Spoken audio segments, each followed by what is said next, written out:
প্রধানমন্ত্রী হিসেবে খালেদা জিয়া যত উন্নয়নমূলক ও যুগান্তকারী কাজ করেছেন সেসব নিয়ে কখনোই আলোচনা হয় না। কারণ খালেদা জিয়া উন্নয়নের বাণী শুনিয়ে ক্ষমতা আঁকড়ে ধরতে চাননি। তার দল বিএনপিও নিজেদের আমলের সাফল্যগুলো নিয়ে খুব একটা কথা বলে না। রাষ্ট্র বিনির্মাণে খালেদা জিয়ার কিছু উল্লেখযোগ্য কাজ দেখে নেওয়া যাক। মুক্তিযুদ্ধকে নিজেদের গণ্ডিতে সীমাবদ্ধ করে রাখার জন্য আওয়ামী লীগের সমালোচনা আছে, খালেদা জিয়া ও বিএনপির ক্ষেত্রে সেটা নেই। অথচ মুক্তিযুদ্ধ ও মুক্তিযোদ্ধাদের সম্মানিত করার ক্ষেত্রে খালেদা জিয়ার অবদানটা অসামান্য। তিনি ক্ষমতায় এসে মুক্তিযুদ্ধের স্মৃতিরক্ষা ও স্মৃতি বিজড়িত স্থানসমূহ রক্ষার উদ্যোগ গ্রহণ করেন। রায়ের বাজারে শহীদ বুদ্ধিজীবী স্মৃতিসৌধ নির্মাণ করে মুক্তিযুদ্ধে পাকিস্তানিদের হাতে নির্মমভাবে প্রাণ হারানো বুদ্ধিজীবীদের প্রতি জাতির সম্মান প্রদর্শনের ব্যবস্থা করেন। এরপর 2001 সালে সরকার গঠন করে খালেদা জিয়া মুক্তিযোদ্ধাদের কল্যাণে সরাসরি সরকারকে সম্পৃক্ত করার জন্য মুক্তিযুদ্ধ বিষয়ক মন্ত্রণালয় প্রতিষ্ঠা করে। তার নির্দেশে মুক্তিযোদ্ধা তারামন বিবিকে খুঁজে বের করে মুক্তিযুদ্ধে তার অবদানের স্বীকৃতিস্বরূপ রাষ্ট্রীয় পদক বীর প্রতীক হস্তান্তর করা হয়। খালেদা জিয়া পাকিস্তানে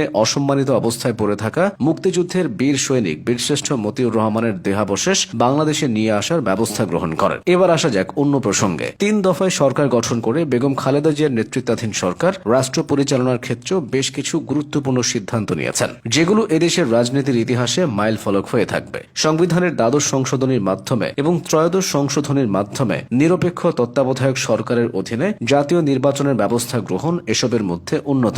খালেদা জিয়ার সরকার রাষ্ট্রীয় কার্যক্রম পরিচালনায় 7টি সংসদীয় কমিটি গঠন করেন, যাতে বিরোধী দলীয় সাংসদদেরকে গুরুত্ব সহকারে অবস্থান দেওয়া হয়। শিক্ষা খাতে বাধ্যতামূলক প্রাথমিক শিক্ষা আইন এবং মেয়েদের জন্য 10ম শ্রেণী পর্যন্ত বিনা বেতনে পড়াশোনার ব্যবস্থা করা তার সরকারের অন্যতম অবদান। তার সরকারের আমলে বাংলাদেশ উন্মুক্ত বিশ্ববিদ্যালয় ও জাতীয় বিশ্ববিদ্যালয়ের পথ চলা শুরু হয়। বেসরকারি বিশ্ববিদ্যালয় প্রতিষ্ঠার অনুমোদন তার সরকারের আমলেই গৃহীত হয়। তিনি জিয়াউর রহমানের অর্থনীতির অনুসরণ করে বেসরকারীকরণের উপর গুরুত্ব আরোপ করেন। ব্যক্তিগত আয়কর প্রদানের হার 55% থেকে 25% নিয়ে আসেন। ব্যবসায় সহজ করার লক্ষ্যে 27 ধরনের শুল্ক হ্রাস করে 7 ধরনের আমদানি শুল্ক নির্ধারণ করেন। বেগম খালেদা জিয়া বাংলাদেশে মুক্তবাজার অর্থনীতির সূচনা করেন। দেশের ভূভাগের খনিজ সম্পদকে কাজে লাগাতে বড় পুকুরিয়ায় কয়লা খনি ও মধ্যপাড়ার শ্বেত পাথরের খনি থেকে উত্তোলন কার্যক্রমের সূচনা তার সরকারের আমলেই করা হয়। বেগম খালেদা জিয়ার শাসনামলে নারীদের আত্মনির্ভরশীল রূপে গড়ে তোলার জন্য প্রধানমন্ত্রীর তহবিল থেকে সহজ শর্তে ঋণ সহায়তা প্রকল্প গ্রহণ করা হয়। আত্মকর্মসংস্থান কর্মসূচির অংশ হিসেবে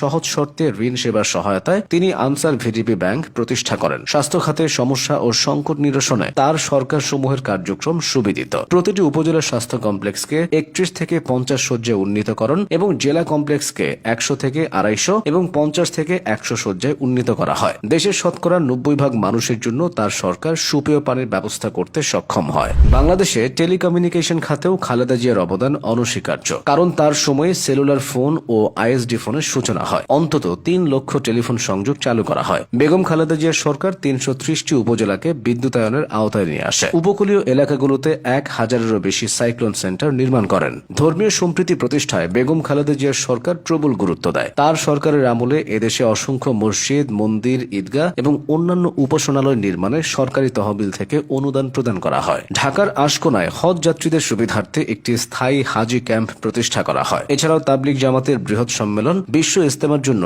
টঙ্গীতে অতিরিক্ত 300 একর জমির বন্দোবস্ত করে বেগম খালেদা জিয়ার সরকার। প্রধানমন্ত্রী হিসেবে খালেদা জিয়ার এসব সাফল্যের কথা আপনি কতটুকু জানতেন?